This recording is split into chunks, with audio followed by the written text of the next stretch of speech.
For some reason, I have lost my video on my home computer, but you see Joe Maddon up there, and that's the important part. So I apologize for this technical glitch.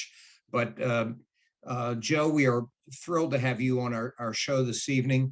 And before we get going with everything, I would like to, by the way, my name is Mike Gibbons. I work at the Babe Ruth Birthplace and Museum in Baltimore.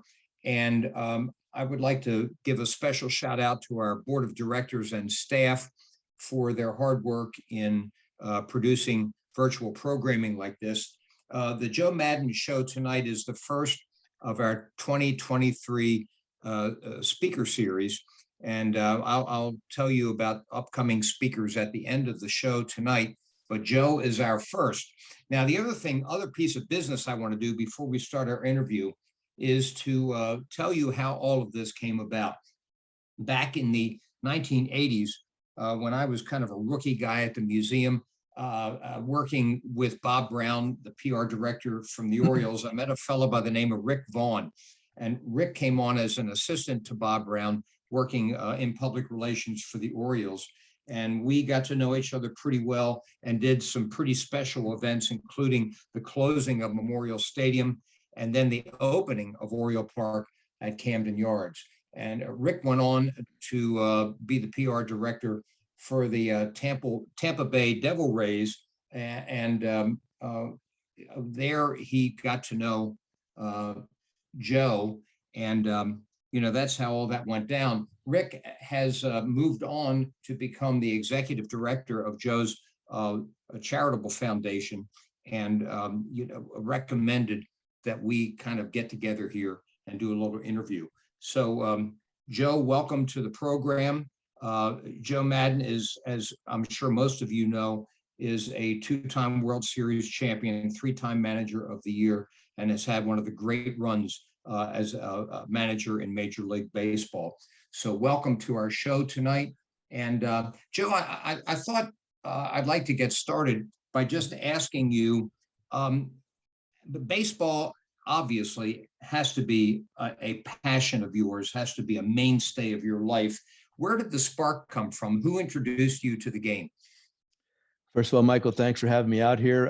Rick Vaughn, I'm sure RV might be listening if he's able to do that. He's great. He does a great job with our foundation. He's the guy that got me started with the Rays way back, Devil Rays back in the day. So it's the passion. Gosh, I grew up in Pennsylvania, not far from there, Hazleton, Pennsylvania, right? And my dad and my uncles. My dad was a plumber, and all my uncles. The shop was below I grew up in an apartment building, so below the apartment was the shop, and we called it the shop. That's where all the tools were, and the trucks and everything. And I'm here to tell you, every day my dad would he'd go to work, and my dad worked every day, never vacation. And at the end of the day, if it was basketball season, we'd shoot hoops. It was football season, we would he'd put a tire in the backyard and throw a football through a tire, swinging tire. And then it was baseball season, he'd throw me batting practice. So it really, I think most of the time, or many times, it comes down to your parents, your father, when it comes to this particular sport. And so that's it. My dad wasn't a great athlete, but he loved the game. He was a big Yankee fan, Italian, Polish, Italian American, his side. Phil Rizzuto, Yogi Berra, Joe DiMaggio, all those guys. That's what they grew up loving. So it was really embedded in me to really, I remember 5, 6 years of age. I really have distinct memories. It was all about my pop.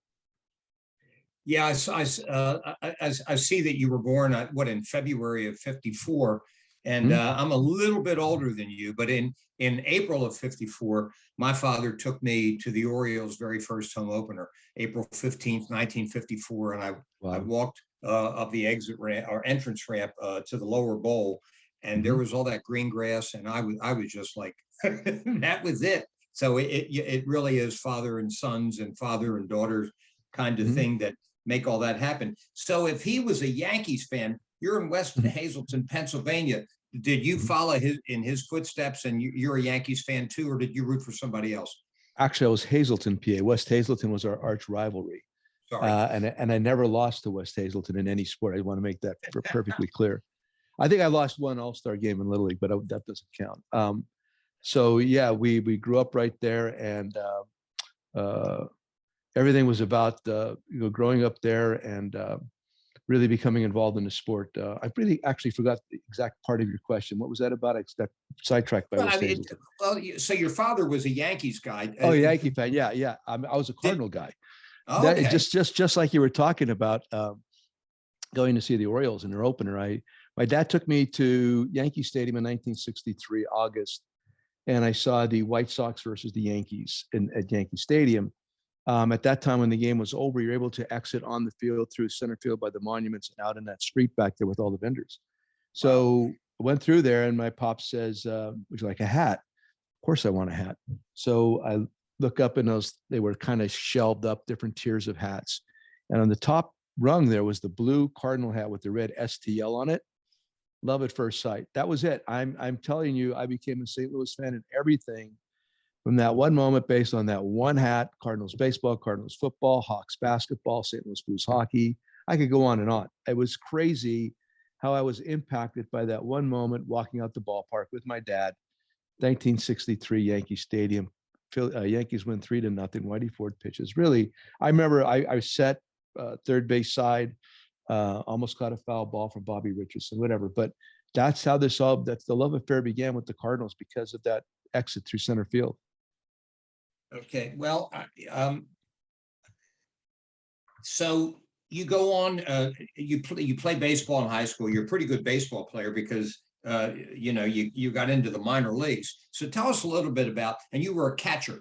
So how did all that come about? And were you how good of a high school guy were you and all that stuff?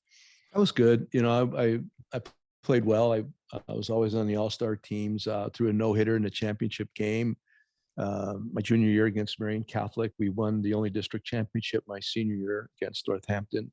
Went to Lafayette, and I played on a really good Lafayette team. Lafayette's got very good baseball. Had a really great baseball program at that time. Our whole infield made it to professional baseball. Every one of us got to pro ball. The manager was Norm Gigon.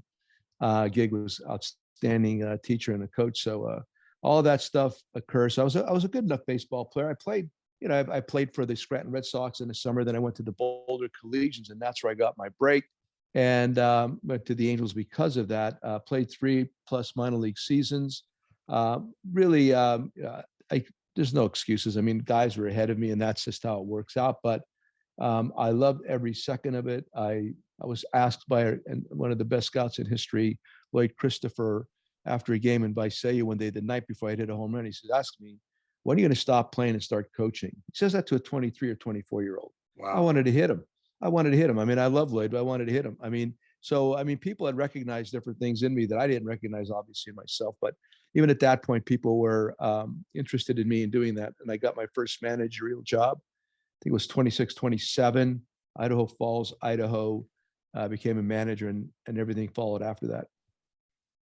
So you start off, you signed with the Angels in 75, and you did 3+ seasons there. You hit 267, so that was better than Earl Weaver did, Sure. as a second baseman. First year was 296. First year in Quad Cities. Oh, that's not good. That's good. And I think my walk and strikeouts were absolutely balanced through my whole illustrious minor league career. I can move the baseball. I can move it. You started coaching with the Angels in 1994, which means that you were in Baltimore in 1995 when the Angels came to town for Cal Ripken's 21-31. This is a Baltimore audience and beyond, but we got a lot of Baltimore people listening here. What was that experience like to go through Cal's 21-31? It was wonderful and awful. I mean, we were losing a very big lead at that time.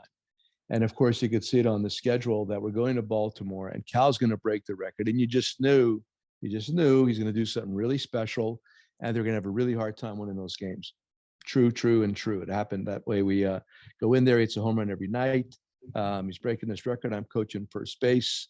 One of the umpires, Larry Barnett, walked up to me after one of the outs and put one of the baseballs at the number 8 in my back pocket as it ran off the field. And I'd love to know where that ball is. I don't know where it is, but it was magical, right? It's magical. You stand on the sidelines there. He breaks the record. He does the lap. you're just trying to take it all in. I mean, I really try to. I mean, that was like early on in my career, and it's something I've learned to do better as I got more involved in the big leagues. But you have to take these snapshots, these mental snapshots, and slow things down and don't let it happen too quickly. And it is a game. You are losing. The lead's going away, but this is kind of an historical moment, kind of in the Major League Baseball history. So it was really, it was magical. It was different. It was something to be drunk. I mean, you had to absorb all of this, even though you're getting your butt beat and you know it's going to turn out well. And then eventually I become good friends with Cal. We've done different events together, and I've been there for his Aspire Award in Baltimore several years ago. And Billy and the whole family got to meet his mom, and I didn't know his dad really well. I never met. I don't even know if I met Cal Sr., but nevertheless, I've gotten to become friends with the family. But to be there that night, the only word is magical. Yeah, and to be on the field, I think that I've asked many major leaguers or people involved in professional baseball, what's the difference between you guys and the rest of us, the aspiring, those of us who love the game but never were good enough to get in. I remember Scotty McGregor, the great Orioles pitcher. He just said, I knew from an early age that this is what I wanted. I wanted to be a baseball player, and I just devoted every ounce of my body and mind into becoming the best that I could be. Would you agree with that? Absolutely. You have to make up your mind. This is not a game that you could just have sashay into and all of a sudden, unless you're just an absolute prodigy, and that happens. Of course, it happens. But for like, I don't know, 95% or more of the players that eventually arrive there, you have to live, drink, sleep, all that kind of stuff with baseball. You got to make a lot of personal sacrifices, give things up in regards to doing this instead of that kind of stuff. You got to go through a lot of failure, man. You can go a lot of failure, a lot of rejection. You're not good. Well, I did, and you're not good enough. And in that particular sport, and you got to fight. You got to fight for every inch. And there's so many wonderful lessons to be learned that are aid your life in general outside of the game as you work your way to get even to the minor leagues and then eventually the big leagues. A lot of people want to do it, but I'm telling you, man, it's the work involved, and especially what I did and how I did it getting as a coach and a manager, the kind of stuff that I did, the organizational stuff that I did, the scouting and development kind of stuff that I did was a lot unique to me, because I had mentors and advisors, but a lot of it was go. They permitted me to create, and I'm really, really grateful for that, because today's world, I mean, too many times people want to tell you what to do and how to do it. Back then, they tell you what they wanted you to do, and then they said go, and they left you to your own devices, and it's a much better way to learn. You're being watched over, and if you're going sideways a little bit, somebody might pull you back in, but you're permitted to go ahead and create and be imaginative and make things happen and really be invested and become part owner of this whole thing. And that's really what permitted me to get to the level that I did and be that successful. And yes, you certainly were. You are legendary already. Let's go back to your career. So you're coaching in California, and you come up under some pretty good managers. You got guys like Buck Rogers and Marcel Latchman and McNair and Terry Collins. And under Mike Scioscia, you were bench coach from 2000 to 2005, and in 2002. You guys won the World Series. What was it like working with Mike, being that bench coach? Oh, Scioscia's great. Well, I got the job in 2000. I'd interviewed for the manager's job, didn't get it. Scioscia got it, which was absolutely the right decision. And I get hired as his bench coach. I think it was Thanksgiving Eve, the eve of Thanksgiving, because I didn't even know Mike. I had not known him. I was recommended to him. The fact that I knew the American League and all these new coaches that he was bringing in were not American leaguers, so they wanted to keep me there, and they did. And that's how I got to know Mike. And he's from Chester, Pennsylvania, and I'm from about an hour and a half up the Turnpike. So we had a lot of commonalities, man. It's foods, television shows, sense of humor, the way you were raised, and again, it wasn't that easy. So we hit it off. We absolutely hit it off. Challenged each other. He gave me a wide berth, man. Those guys again, that's part of learning that I don't know that's understood well enough. He gave me a wide berth, and he permitted me to do what I did. And again, it was a collaborative kind of a thing, and it was wonderful. And eventually it culminates in 2002 World Series, 2003 great start. Then we kind of fizzled. 4, 5 good stuff too. It was a nice little run. But the thing with Mike to me really represents and taught me, because I needed to learn this, the fearlessness that you need to have to be successful on a major league field. I don't care if it's a catcher, a first baseman, a first base coach, a manager, the bunting instructor, the bullpen coach. In order to be worthwhile to everybody around you, they have to have a fearless nature about you. And you have to have a lot of self-confidence. And Mike was just dripping with that. And I got to observe that firsthand. That's not to say people didn't before that I was around, but it was really recognizable with him. Yeah, I had Larry Boa, I had David Parker, Rodney Carew. I've had, and of course, Marcel, I've had a lot of really great mentors to watch in action. And Mike, to me, typified that, because if you watch the games and the decisions in 2002, we did a lot of stuff. We did a lot of creative stuff. And at the time, it was almost a little bit ahead of its time, but obviously it worked out. And the fearlessness of Soch really was the driving factor. That's pretty cool. And you're 48 years old, and Yeah, the world is your oyster, man. And right. That's really good stuff. So now you go through a couple of more years with the Angels, and now you're, I guess, 51 or whatever, 52, yep. But you move over to the Tampa Bay Devil Rays, and you get your first managing job in the majors, and you inherit the lowest payroll in the majors, which is something that a guy you've mentored, Brandon Hyde, has experienced here in Baltimore. So what was that like? You get your first job in Tampa Bay, and but you do have this issue. I mean, you're very limited in payroll and things like that. So what was that like for you?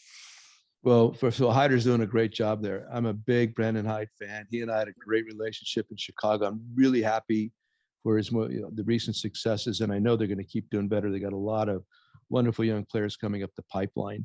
Absolutely. So, going to the Rays, quite frankly, naive, I guess I've been accused of that. I never worried about that. I never did. There's a couple of things that happened at that time. And number one was the fact that the MLB came down on steroids and performance-enhancing drugs, which I thought was really important regarding the success of the Rays. At that time, if that had been continued to run rampant like that, I don't think 2008 would ever happen. The fact that we would have been able to get to the World Series and play a very good Philadelphia Phillies team. The point is, the playing field was kind of level. And I kept preaching to my guys, it's not about who spends more money tonight. It's about who plays a better game of baseball tonight. Right. The point is also, people that were kind of jacked up on the roids a little bit, they're very expensive players. And the better teams are going to get a glut of those guys, whereas the Rays, of course, are not. So at the point where the playing field leveled a bit talent-wise or performance-wise, just based on that, I don't know that the actual amount of money spent was as important as it had been right prior to that. So that was part of my theory, my thoughts. So I had to convince my guys, it's not about spending more money, it's about playing baseball better tonight. And we really drilled the fundamentals. Remember, we had speed and power. And of course, that was the beginning of the Rays ascendant as a really strong pitching organization. The pitching started to build from there. We pitched, and we pitched really well. So there's a lot of contributing factors there that met that confluence at that point that permitted us to be good in 2008. 2007, we were still bad record, but we really finished strongly. Then we became the Rays. But I think all those different items conspired to permit us to do as well as we did in 2008 and beyond. Yeah, you had young players coming along, like Evan Longoria and James Shields, David Price, and I mean, you had guys coming up there. But you just mentioned the Rays and pitching. Yeah, the rest of Major League Baseball to this day, how do you do that? I mean, how did that happen? It's not just luck. Obviously, there has to be a plan. There has to be a process. Can you talk a little bit about that? How did you guys develop so many wonderful pitchers who actually went on to be successful in the majors? Well, part of it was the Wall Street method at that time with Andrew and Matt Silverman, et cetera. But the big thing there was to try to attack the inefficiencies in the system. And if you remember, a big part of that was our defense and the fact we were one of the first real heavily shifting teams that benefited our pitching. My motto, what I created there, my thought was, we catch line drives. We were in a better position when the pitch was thrown in order to catch the ball based on our reconnaissance, our information, which was a little bit ahead of everybody else's at that time. So we had good pitching, yes, but we also had stellar defense, and these guys were set up in the right spots that contributed to making the staff as good as it was. So we catch line drives. That was a big part of it. And number two was we're trying to elicit soft contact or weaker contact, because when you do that, you are able to have a bigger, better defense. And especially when you have really very good athletes out there too. So I think it started with defense for me, quite frankly. Then the pitching side of it, again, the ability to recognize different attributes that maybe were a little bit ahead of the curve. As an example, the elevated fastball. And on top of that, the changeup. We had changeups, brother. We had changeups and we had curveballs. And I love three things. I love fastball, that you know what you're doing with. I love changeup, that you know what you're doing with. And I like curveball over slider, because the curveball, I think, plays well to the opposite hitter better than it does the same side. And the slider a lot of times is just a bad fastball, or a lot of times a pitcher can't really understand the ability to really manipulate and throw his curveball. So, and I'm not denigrating that. Mariano Rivera did pretty good with a cutter, right? So there's a time and place for all that. But we did really well, but with fastball and knowing what to do with our fastball. A, B, changeup, man. You talked about Shieldsy right there. Jeremy Hellickson had an outstanding changeup, outstanding. And then you had Jake McGee throwing fastballs right at the shoulder high at the top of the strike zone, and eventually Wade Davis. And then we had curveballs. They all had curveballs. James Shields, I used to implore Shieldsy, throw your curveball more, please, and throw it to lefties, please. Take some heat off that changeup, which was devastating. Anyway, so it was a method. Was identifying certain pitches, and then doing a nice job with prepping them for the game. And we did use analytics and video and numbers to try to help make them more efficient at what they did. So that's where I like analytics in regards to being able to augment what your baseball acumen already is. And then there are times when you can't see necessarily what's awry here, and that's where if you dig under the hood and you pop some good numbers in, but you have to have a good analytical group also. You have to have some really sharp minds that are giving you pertinent information and just not more noise. And so we had all that. We had all that way ahead of its time, and that's all, again, which permitted the Devil Rays to become the Rays and be successful for as long as they have. So, you're a rookie manager in 2006. In 2008, you're in the World Series. Right.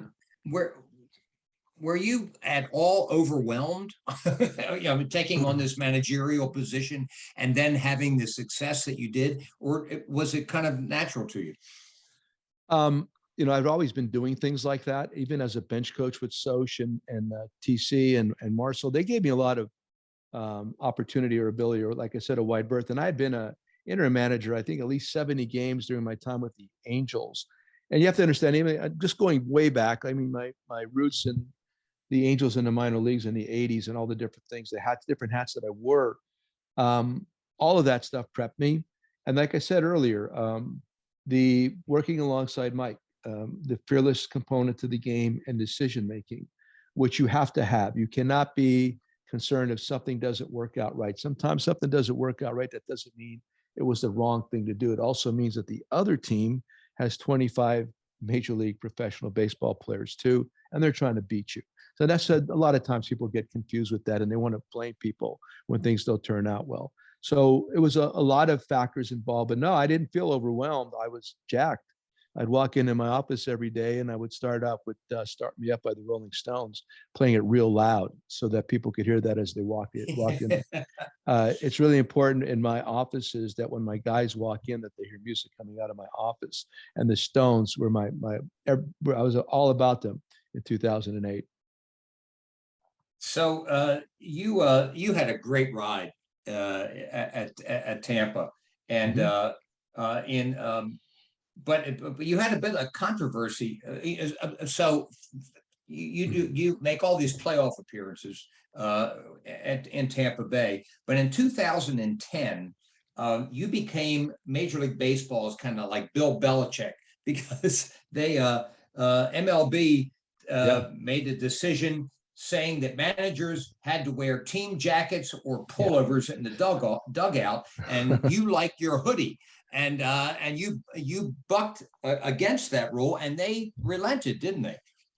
They did. I was in Chicago. In the Drake Hotel, and I got the phone call. It was almost like the time when they brought back real Coke. You know, they gave us fake Coke in the 80s, and I was all upset. Then real Coke came back, and I was so happy about it. And then they took my hoodie away, then they brought it back. And I actually reached out to Coach Belichick, and he sent me a hoodie. And I have my New England Patriots hoodie. It's in a glass case. It's in storage right now. But yeah, I mean, I was really, because there was so many negative connotations attached to that. I wore a hoodie since Lafayette when I was in college. I love my hoodie. It's a very comfortable way to hang out, and it keeps you warm. So anyway, it's funny that you mentioned that, because that's one of the most underrated achievements of my career, and I'm very proud of that. That's pretty cool. So now, listen, we go on to your last year in Tampa, 2014. You guys have been winning, playoff, and then a whole bunch of guys get hurt, and you finish 77 and 85. And was it time to leave Tampa Bay, or because next year you're going off to Chicago? How did you feel after that 2014 season? Oh, I was just ready to go for 2015. I didn't really have any inklings of leaving at that point. I did not. I wasn't even on my radar. That only kicked in because Andrew left to go to the Dodgers. And then at that point, I find out my agent, Alan Nero, had negotiated a part of my contract. If Alan leaves, or if Matt Silverman had left, I get like I don't know, it was a 2-week window to negotiate with anybody. I became a free agent. And so that's what happened. If Andrew doesn't leave, that doesn't kick in, I'm still a Ray. I negotiated with the Rays, tried to stay there. But then they did not want to, they didn't want to get to the number that I thought was appropriate, and Alan. And so eventually I became a free agent. So I'm driving my RV from Tampa to Arizona, California. And along the way, I meet up with Theo and Jed Hoyer, Theo Epstein and Jed Hoyer, and we sit down and we talk about things. A lot of that had been nurtured in 2004, when I interviewed for the Boston Red Sox job. That's when I first got to know these guys, and so there was familiarity at that point. But we met, and my RV was parked in Navarre Beach. The Bud Inn was on a little beach. I threw a couple beach chairs into the sand, and bought a couple 16-ounce freezing cold Miller Lights, and we sat down there and talked about stuff. And that is like the coolest, bestest interview in history, and that's the way it should be. Actually, it doesn't need to be with a suit and a tie in a boardroom. We sat and we talked, and we discussed philosophies and how we're going to do this, and determined that we were on the same page. And that's how it happened. And then got into our vehicle. They leave. I drive out west, and right around Junction, Texas, right, one of the Junction boys used to hang out with Coach Bryant back in the day. I get a phone call as I'm driving, and it's my agent, Alan, telling me about the offer that the Cubs had made. That's how it happened. I was not on my radar whatsoever. Then all of a sudden, I'm a Cub. So now you're a Cub, and you're off to Chicago. As you entered that scenario, were you familiar at all with the curse of the Billy Goat? Of course. As you're coming in, did you know about that? Of course. Yeah, I did. I actually had, my first year in the big leagues, my first trip to Chicago, Bobby Knopp took me to the Billy Goat Tavern, which is underneath the L there. And I had a burger and, no Coke, no Pepsi, so you knew. Pepsi. Yeah, I knew everything about it. Yeah. So man. I did. Because that made it even better, quite frankly. It's like, you want to be the person that breaks the curse, or part of the group that breaks the curse. Absolutely.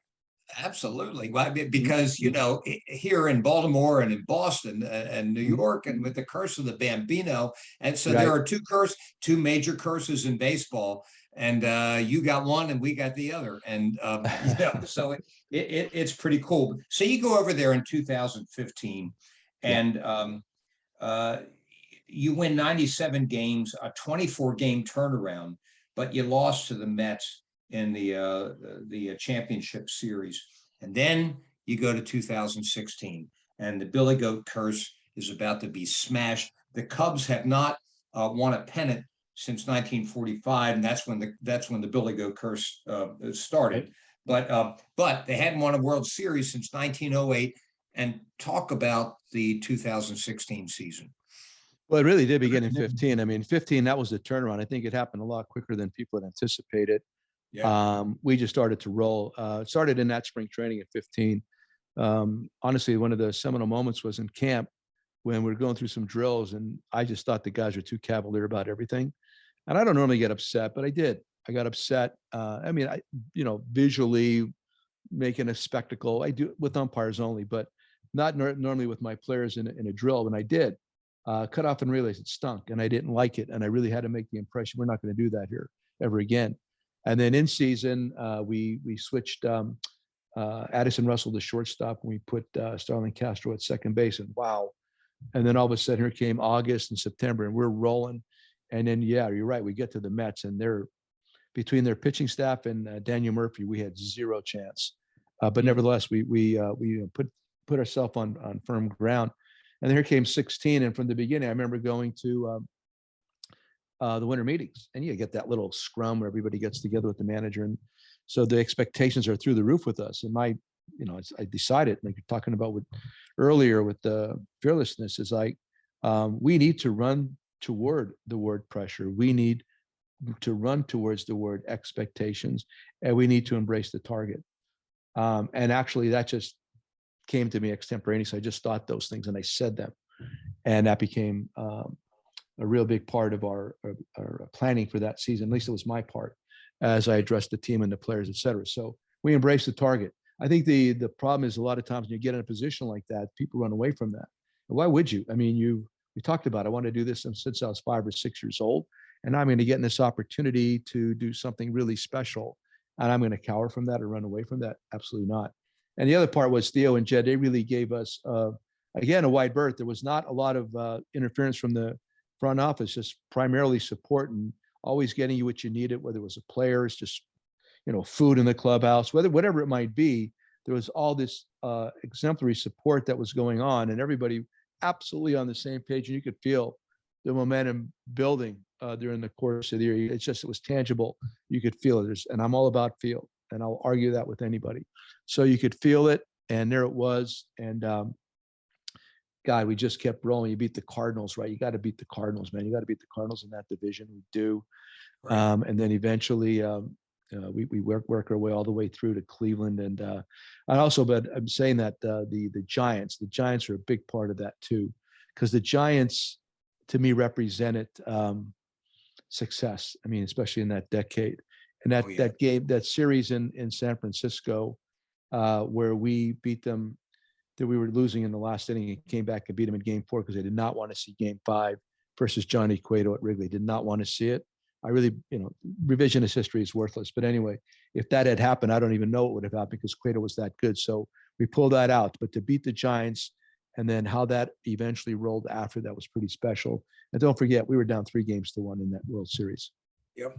Yeah, I mean, it's just an incredibly special year for certain. Now, because the Babe Ruth Museum is in Baltimore, and because we are also the Orioles Museum, I need to ask you about Jake Arrieta. He comes up in Baltimore as this prize pitching prospect, and never quite achieved the level that we as fans, and I'm sure as the ball club, had hoped. And he goes to Chicago, and he becomes a Cy Young pitcher. What did you guys figure out to get his game in motion at a higher level?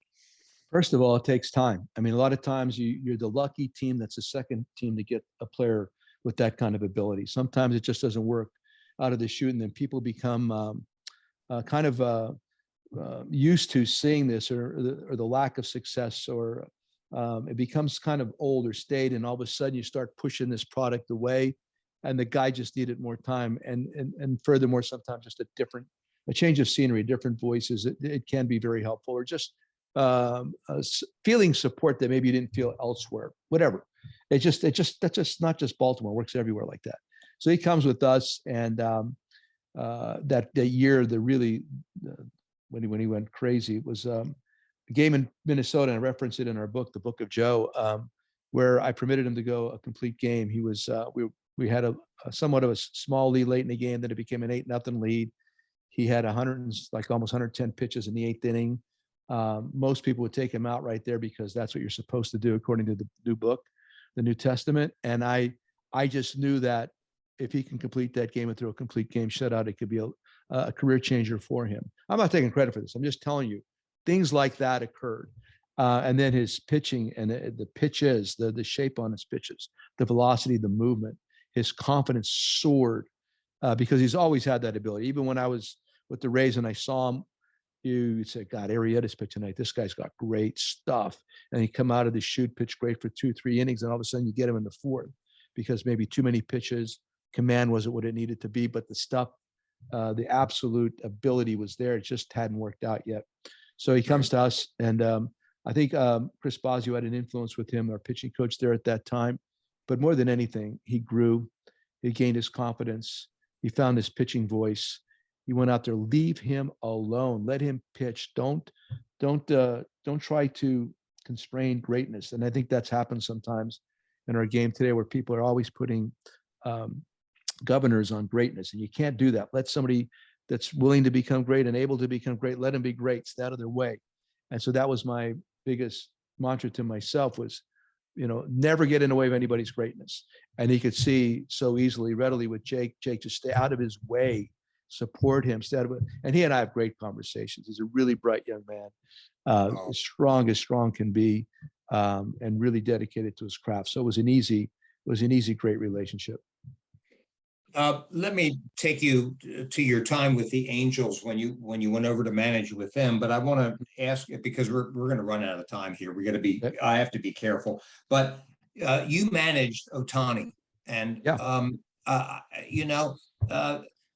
at the Babe Ruth Museum, we get interview requests almost weekly from the Japanese media to compare Ohtani to Babe Ruth, because he is the second coming of Babe Ruth. Sure. Talk to us about that extraordinary talent and what you got to see from it. It's extraordinary. I mean, with all due respect to Mr. Ruth, it's not the same. I mean, this guy did both at an exorbitant number of innings pitched and games played, and is running on the bases. Everything that he does, the system the way it is today, the travel, everything about it, it's a cut above everybody that's ever played this game, I believe. And that's, again, with all due respect, because it's you watch him pitch, and this guy could win a Cy Young and an MVP on the other side in the same year. He could be Cy Young Award winner. He could be MVP of the league because of his offensive performance at the same time. And when he becomes a free agent, he has to be evaluated as two players, not one. It's like evaluating a top 5 pitcher and a top 5 offensive player simultaneously. So, and you keep hearing the exorbitant numbers being thrown around about him, but it's true. It's just true. He's all of that.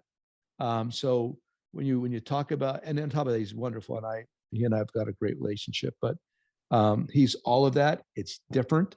I don't think you're going to see it again. Quite frankly, I don't know that the next young man, who that might be when he's going to come around. It's going to be a while.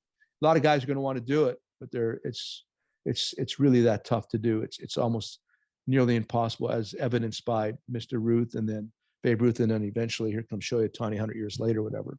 So he's all of that. He's that good. Yeah, I just heard a report today, that his free agency, I mean, he could be attracting like the largest salary in the history of the game. And you don't have to convince us because, Yep. we're Babe Ruth people. So we Yep. know how extraordinary that combined talent is. So it's really a wonderful thing. Before we open to the audience for questions, what are your plans for baseball, you and baseball moving forward? Do you want to manage again? What are you doing? Yeah, I mean, right now I'm just trying to stay in shape. I'm doing things like this to keep my mind operating and keeping and staying current with my thoughts. You have to stay current with your thoughts. You have to stay current with what's going on. You have to remain contemporary always, I believe, and that's my number one objective. And then physically, again, just rode my bike today, did all my stretching today, and played a little golf. So you got to stay physically and mentally. You got to stay sharp with this whole thing. And then I would just, again, remain ready, able. I'm here. Yes, I'd like to manage again, like to manage with the right group, meaning that we're absolutely philosophically aligned. So when you walk in the ballpark, you walk in that day, there's nothing, there's no hidden anythings. It's straight up, just like I described with the Cubs in 2015 and 16. And even back in the day with Socha and that group, it's altered. I mean, the front offices are really dominating a lot of how this game is being played right now, and how it's being taught, et cetera. And I just think they need to be balanced a little bit better to really get back to the game that everybody. Why we're talking right now, why we're talking about Babe Ruth, those 100 years were no fluke. Those 100+ years are no fluke. The game's pretty cool, and a lot of people love it. And I just like to see a little bit more human element or component to it resurface, where people could really identify in that regard. So that's, to me, that's almost like you save your clothes from the 1970s and they come back in style, right? Which I do. And so you want to see a lot of stuff that had been in style come back at some point, and I believe it will. All right, last question for you before we go to the audience, and that is, how do you think Hyder's 2023 Orioles are going to fare this year? They got a lot of young talent and a good manager. Hyder's really good. Hyder is solid, man. He's got a great mind for the game. He's got the respect of his guys. He's got a great sense of humor, and the rest of his staff is outstanding too. I think they're gonna fare well. The thing, again, we talk about the Cubbies embrace the target, run toward expectations, and the word pressure. I don't know their guys. I don't know. I know that I had a charismatic group with the Cubs, so it's beyond talent. It's like the guy. It seems like they have that also there with the Orioles, but it's about the player too beyond his talent level. And I would say the only advice would be to run towards all those big words that a lot of people cower from. If you feel pressure and expectations, you're in the right spot, brother. You're absolutely in the right spot. I would just guard against one thing with all this. Like maybe early on, it might, to gain their traction, to gain their footing, might take a little time. It might, but they will grab their traction. But again, I don't know their personalities enough to really, because I'm big on that. I'm big on makeup and the charisma within the group. I'm big on that. I think it matters a lot. And when you get a bunch of grown-ups, young grown-ups and tough guys, fearless people, you can do anything. There you go. Joe, you're amazing. Katie, do we have any questions from the audience? Yes, if anyone has a question, if you could unmute yourself and turn your video on, we'll just go one by one. You're unmuted. Go ahead. Hey, Bill. Yeah. Hi, Joe. Wanted to ask you a little bit about your feelings when you actually won the pennant in the World Series with the Cubs. I'm old enough to have heard the radio broadcast of the Cubs in 1945 when the World Series was on. So it was a huge moment for me just when they won the pennant, much less than actually winning the World Series. But I saw on television the big parade after that and so on. What were your feelings? What was going on in Chicago? First of all, I think that's awesome that you experienced that. I was such a big radio guy myself, and growing up as a Cardinal fan. At that time was Harry Carey and Jack Buck on KMOX. That's all I ever listened to back then. So it's really cool that you had experienced that. I think because it was really good. A radio broadcaster, to me, is so the best way to watch a baseball game.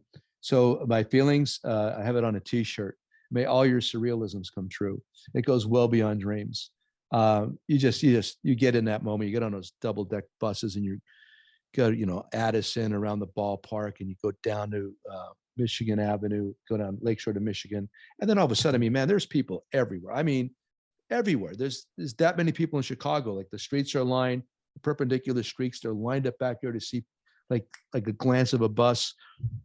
You get to Grant Park, and I felt like Richie Havens at Woodstock. You get thrown out there. You're the opening act. You look out there. There's a sea of people, and everybody's there, and they're just so excited about it. Again, I did take my snapshot. I did slow it down. I do remember it well. I got a great photograph from our team photographer, Steve Green. It took me from behind, standing on the stage, looking at everybody. And that to me is like my favorite photograph I've ever had taken. So it's definitely a once in a lifetime moment. The people of Chicago, the fans, of course, they didn't disappoint. They were hungry for that. And God, it'll never be duplicated. I mean, they'll win again, but it's that first time eyes, first time passion is hard to replicate. Thank you. You're welcome.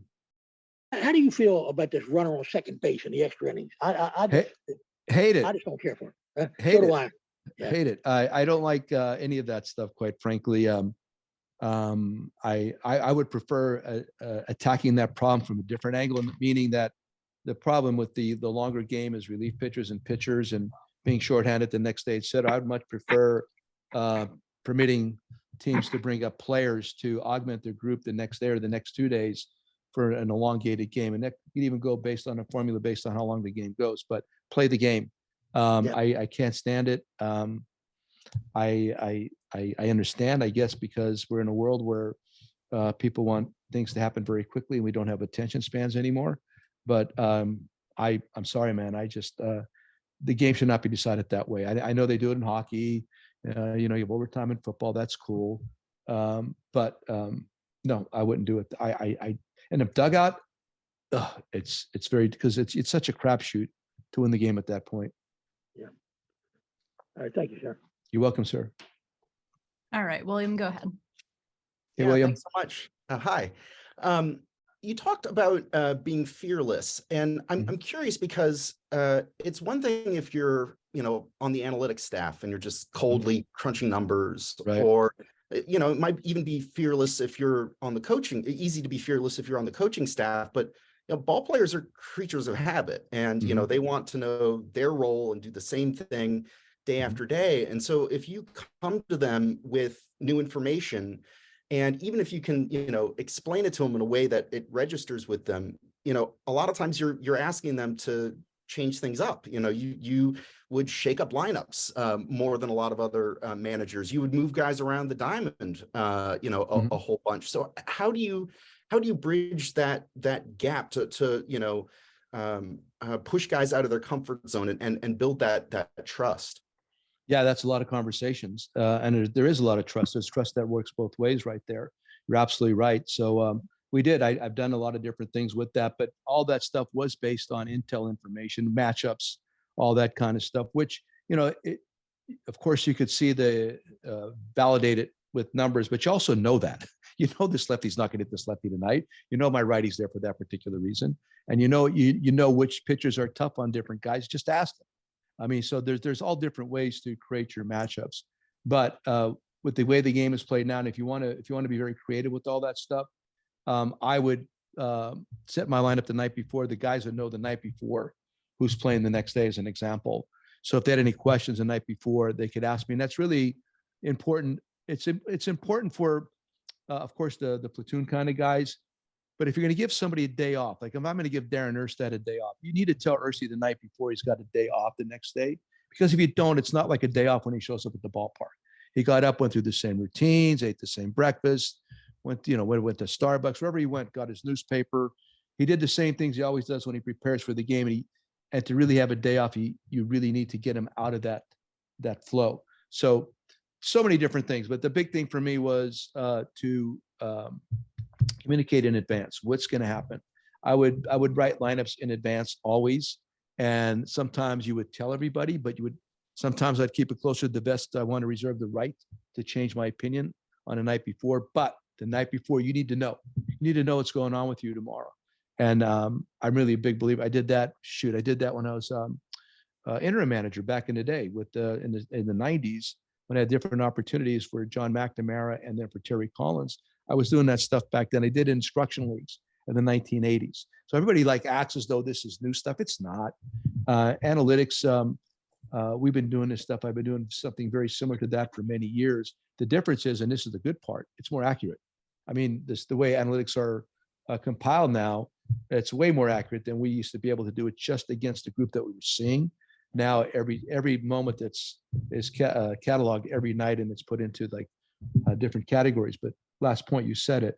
It can get too confusing too. You have to know when and how to reduce information, and you have to need to know basis what I need to tell you, because it's really about competing. It's really about competing, and where analytics really shines to me is in the acquisitional process. When you bring guys into your organization, November, December, January, when you're really trying to build your team, that's where you could lay it out there as much as you want. In season, I think it gets a little bit too much credit. I mean, it's really about good players playing good baseball during the season. Thanks. You're welcome. All right, Bill, go ahead. Hi, Joe. Hey, Bill. Since you guys were kind of the trendsetters in shifts, I'm wondering what do you think of the new rules on shifts and trying to get more offense into baseball? I've always wanted an organic change of this whole thing. And again, we were the ones. I started that. Well, first of all, I started with Ted Williams and Lou Boudreau back in the day, right? And then in the 90s, I was doing the defense for the Angels, and I had my own little method of doing things. And I walked into Terry Collins' office. He's sitting there with Sparky Anderson. Sparky was doing the games, and I showed him my chart against Ken Griffey Jr. I said, "Would you mind if we shifted Griffey tonight?" And he said, "Sure, go ahead." That's just pretty much how it started, and we worked from that, and eventually got to the point with the Rays where it became even more substantial, and where you saw with the Astros, et cetera. I've always wanted it to be more of an organic change where hitters make the adjustment naturally and force defenses to move in a different direction. That's what I wanted to see happen. And to me, for that to happen, it really has to be nurtured on the minor league level. Whereas organizations are accountable to themselves. We got this nice little left-handed pull hitter in there, little pop. I know once as he moves up, which he will, he's going to get to the big leagues and he's going to be hitting into the shift constantly. Let me give him some tools to mitigate that. Maybe a little bit bunting, maybe learn how to bring his hands in, drive the ball at the shortstop hole when nobody's there. David Ortiz did that. We started doing 4-man outfield with Ortiz, with the Red Sox and the Rays. And David, he was kind of taken by, but eventually, a year or so later, he started hitting line drives to left center field at the shortstop's hole. So I still would prefer seeing it being organic as opposed to this inorganic method. We'll see. I know there's a lot of lefties that are happy about it. Yeah, kind of as a follow-up to that, the trend in a lot of coaching spots, especially in the minors, but it's even into the majors now, is hiring a lot of non-professional, former professional players who are into all of the analytics, right, and all of that. So, do you think that will create a shift? With the creation of the shift, will that create a shift in how things are coached and get away from some of the analytical coaching? I think it's going to create even more of that, because you take that one infielder off that side. Let's just go ahead and lift the ball and try to pull it as much as we can now for the left-handed hitters. There's no reason to go the other way anymore. You've taken that other defender off that side of the field. I think the left-handed puller is going to become even more prominent. And I don't see where the right-handed hitter now is going to be more inclined to want to hit the ball to the right side, because most righties, they're going to look at the same field issue that they've been looking at for the last 10, 15, 20, 30 years. So that's not the point. I think, as you're right, I mean, the shift in the coaching component of it leads me to one of my bigger concerns, and that is who's going to pass on the game, who's passing along the game. My concern is minor leagues and minor league coaches and managers who have not had the experiences and the training that I had in regards to learning the game. I mean, I could start listing a bunch of mentors that goes all the way back to Branch Rickey. It's guys that I had that were linked to Mr. Rickey at one point, which I'm really, really pleased with. I knew Carl Hubble Carl Hubble struck out, what, 6 guys in a row in the Yeah. the 1933 All-Star game. I knew Mr. Hubble. I sat next to him scouting games. So I got that kind of linkage too. That's my concern, is that we're getting so far away from the actual game, and we're teaching primarily math and numbers and techniques and overt velocity and just kind of a primal method of pitching, where the art of pitching has really gone away. And from the hitting perspective, we're compensating home runs. We don't care about strikeouts and accept your walks. So that's what players are going to give you. So until there's some kind of a dynamic shift with all that, the game's going to continue along this path. And that's it. I mean, I'm here to tell you, man, I would much prefer a more liberal arts method of teaching our game.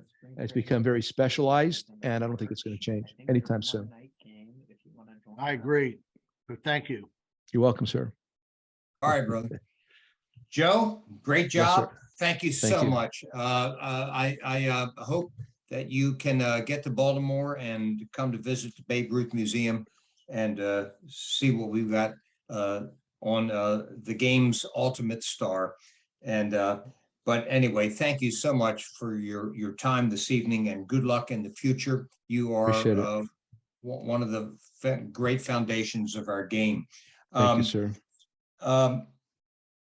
Folks, this is our first of 4 speaking engagements that we have this year. On March 22nd, we have Mark Teixeira coming on to talk about his role in New York as a home run hitting Yankee slugger, and comparing it to Babe Ruth. On June 22nd, Nicole, who is the groundskeeper for the for Oriole Park, and I'm sure she's going to have a lot to say about the moving back of the left field wall, which improved the Orioles ERA this past year. And then on September 7th, Jon Miller, the Hall of Fame broadcaster, used to be in Baltimore, will be on to reflect on the game as it is today. But tonight we celebrate Joe Maddon, our first in the speaker series. Hopefully a Hall of Fame manager coming up here, 3-time manager of the year, 2-time World Series champion. Thank you, Joe. It's been a great evening. I'm sorry that my face was not there, but that's probably a good thing. Thanks. Thanks, Michael. Thank you very much, man. All right, brother. And I'm looking forward. I want to get down there. I want to get down there to see that. I'm going to try. So I'll be back in Pennsylvania one way or another this summer. Maybe I can make a trip down there to check it out. That would be great. We'd love to have you, and just let us know. Thanks to all of our viewers this evening. This is our first of 4 2023 speaker series engagements, and we look forward to having you back again. So thanks, everybody. Have a great night, and God bless Babe Ruth. Absolutely. Peace, boys. And thanks. Thank you very much.